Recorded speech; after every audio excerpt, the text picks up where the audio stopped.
Et salut, bienvenue dans cette nouvelle vidéo. Aujourd'hui, salle de bain numéro 1, deuxième partie. Lors de la précédente vidéo, nous avions posé le placo au niveau du plafond. On avait également commencé à faire quelques murs.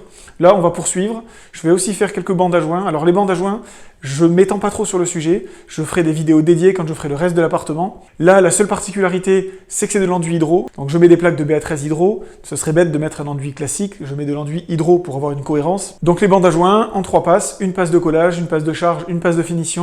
À certains endroits, je ne ferai pas la finition parce qu'il y aura du carrelage. Et ensuite, au-dessus, je viendrai mettre en place mon étanchéité. Mais ça sera un petit peu plus tard dans une autre vidéo. Donc voilà, je me change et puis c'est parti!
Bon, alors on va pas se mentir, j'ai fait un peu de la merde.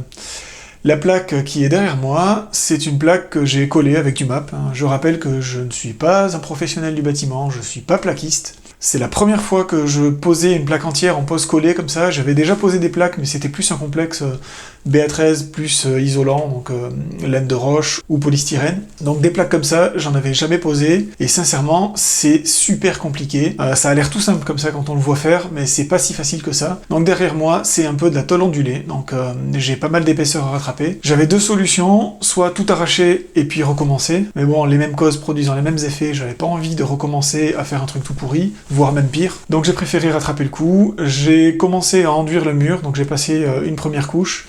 À certains endroits, j'ai 5 à 6 mm à rattraper, donc ça fait quand même assez épais. Donc je vais faire ça en plusieurs fois. Là, j'ai déjà fait une première couche, et ensuite je vais recharger encore avec un enduit garnissant, 2, peut-être 3 fois, jusqu'à ce que ce soit droit. Alors ça n'a pas besoin d'être parfaitement lisse et nickel, ce qu'il faut c'est que ce soit droit. Il va y avoir du carrelage là-dessus, donc si jamais il y a des petites aspérités ou des petites griffures sur l'enduit, c'est pas trop grave. Par contre, il faut impérativement que ce soit droit, voilà, ça c'est super important. Quand on pose du carrelage, ce qui est super important, c'est la préparation, c'est vraiment ce qui est d'essentiel, donc il faut pas se louper, et il faut que ce soit droit. Donc là, avant de continuer l'enduit, je vais devoir faire les bandes, puisque si je fais mon enduit sur tout le mur, après pour faire les bandes je vais être emmerdé. Donc je vais faire mes bandes périphériques, et une fois que ça sera fait, je pourrai continuer de mettre mon enduit garnissant, et puis je pourrai continuer la salle de bain. Allez, c'est parti!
Alors à cet endroit-là, il va y avoir une contre-cloison. Donc là, on est toujours dans la salle de bain. Ici, il va y avoir la douche. Et juste à côté, là, on va avoir un meuble vasque. Ensuite, là, c'est la deuxième salle de bain, donc qui sera de l'autre côté. Ici, je vais avoir la machine à laver. Et là, de l'autre côté du mur, je vais avoir le ballon d'eau chaude. Ce qui fait que je vais avoir besoin de passer mon tuyau d'évacuation ici. Et donc l'idéal, c'est de mettre les tuyaux d'évacuation et d'alimentation d'eau derrière la cloison, que ça fasse un petit peu plus propre. Le souci, c'est que j'ai une largeur de couloir qui est hyper restreinte. Je sais pas si tu vois là, mais j'ai un peu plus de 70 cm. Je vais mettre une porte de 63 et je veux perdre le moins de place possible. Donc la contre-cloison qui est derrière moi, je vais la faire avec le système Optima. Donc des lisses en haut et en bas, et puis des fourrures avec des appuis intermédiaires. Ça va me permettre de passer les tuyaux le plus près possible de la cloison existante. Donc là, je mets une lisse ici, une ici, et ensuite je mettrai mes fourrures comme ça. Pour gagner un maximum de place, je vais passer mes tuyaux. Je vais passer mes tuyaux ici, donc je vais enlever le carrelage, je vais gratter le plâtre. Donc en enlevant le carrelage et le plâtre, je gagne 30 mm. Comme il me faut à peu près 50 mm pour le tuyau, hein, c'est un tuyau de 40 plus la fixation, donc je compte à peu près 50 mm. Donc là c'est nickel, ça me fait gagner 3 cm. Donc j'aurai plus que 2 cm à mettre en plus l'épaisseur de la fourrure. Donc comme ça va être nickel. Allez, on casse tout ça.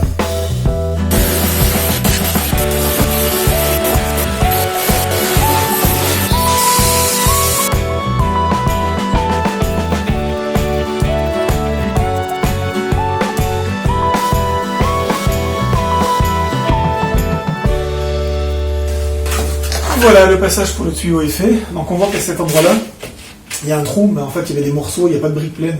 Donc du coup je vais replâtrer ici pour avoir quelque chose de bien lisse et puis surtout pour pas fragiliser la cloison. Alors quand on fait du plâtre, il faut toujours mouiller le support pour éviter que le support n'absorbe l'humidité qui est dans le plâtre et que ça ne tienne pas.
Et voilà le mur une fois ratissé.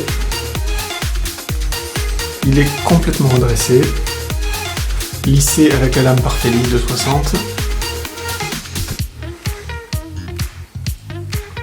Alors c'est pas parfait, pour que ce soit parfait il aurait fallu faire une couche de finish, mais là ça n'a pas d'importance parce que ça va être recouvert d'un carrelage. Donc ce sera pas mal. Et voilà.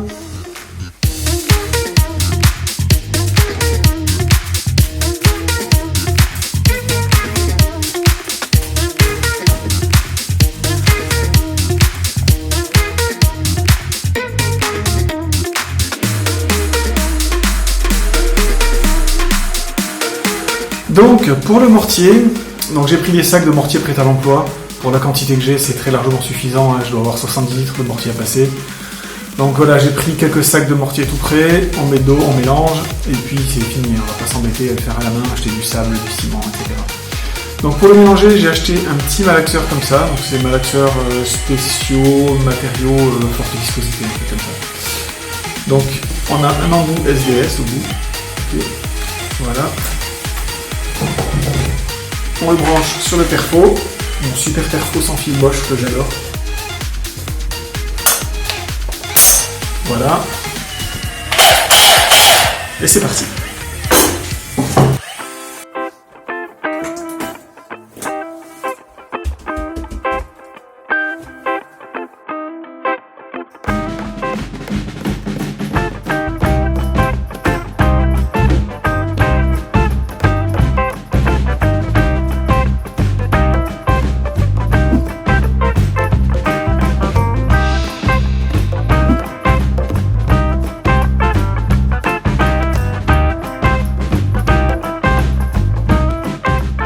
Voilà, donc mon grillage est bien au-dessus du mortier, hein. J'ai à peu près 1 cm de mortier au-dessus. Donc là on va tirer le niveau ici, et comme ça après on pourra tout tirer.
Et voilà, c'est bon, le mortier est en place. J'ai juste un petit regret, la bande périphérique que j'ai mise là, tout le tour, je l'ai mis vraiment au niveau du mortier. En fait, avec le recul, je me dis que j'aurais dû la mettre un petit peu plus haut, quitte à la recouper après. Donc là, elle est vraiment à fleur, donc c'est pas vraiment un souci, hein. Elle protégera bien la cloison, il n'y a pas de problème. Par contre, je me suis un petit peu pris la tête, donc voilà, si je l'avais mise un peu plus haut, que je l'avais coupée, ça aurait été plus simple. Ici, j'ai laissé un espace pour un éventuel siphon, c'est à la demande du plombier. Dans le pire des cas, il pourra agrandir un petit peu hein, si c'est pas assez grand. Voilà, ça je finirai après. Et puis maintenant, on va attaquer cette contrepoison-là. Et puis on va mettre du B13 ici. Et voilà, cette vidéo est maintenant terminée. Il restera encore un petit peu de boulot. Donc je suis désolé, la qualité d'image n'est pas forcément géniale. C'est une toute petite pièce, il n'y a pas beaucoup de lumière. En plus, j'ai pas forcément l'équipement pour pouvoir placer la caméra super haut. Donc je fais un petit peu comme je peux. J'espère que tu m'en voudras pas. Donc voilà, ça avance bien dans la salle de bain, je suis super content. Il reste encore un petit peu de boulot avant de pouvoir poser le carrelage et de mettre en place la paroi de douche. Mais ça a bien avancé et du coup ça fait vraiment du bien. Et j'espère que cette petite vidéo t'a plu. Si c'est le cas, n'hésite pas à mettre des gros pouces bleus, c'est super important pour moi et c'est super motivant. N'hésite pas également à me dire ce que tu penses de cette vidéo en commentaire, que tu aimais, que t'es pas aimé. Si tu as des remarques, des critiques, des questions, tu peux également mettre des commentaires.